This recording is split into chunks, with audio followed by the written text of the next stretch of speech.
was May of 1964 when Nolan Jahannes joined the WKBW team.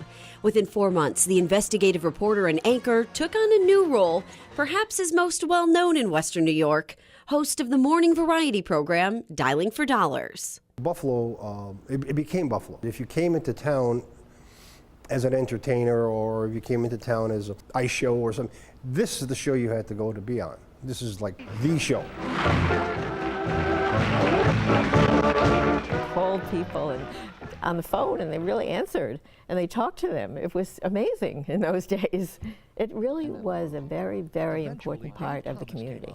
Jahannes, Liz Dribbin, and musicians Johnny and Jimmy were the show's regulars. Eventually, Dave Thomas joined. Let's welcome our co-host on Dialing for Dollars, Mr. David Thomas, right now. Dialing for Dollars started as a half-hour program. By the end of its run 14 years later, the show was 90 minutes.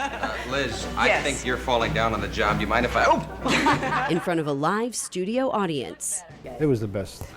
That was the only way that show would ever fly. The audience makes the whole activity great. So when we had the live audience came in, it just made it special.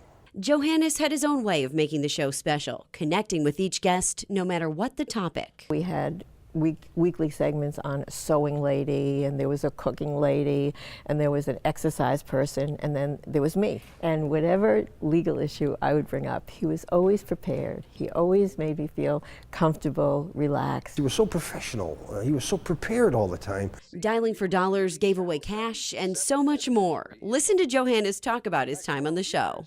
We gave away lawnmowers, portable wash machines, more portable wash machines, a couple of fur coats, and even a car. All those good morning programs where you do different things that involve people in their daily activities and make them feel that they're part of what's going on. It's the same feeling, and it was the forerunner, I think. Jahannes also reported on community issues in his public affairs series Here and Now and his weekly For the People feature on Eyewitness News. In 1982, Jahannes left Buffalo for Scranton, Pennsylvania.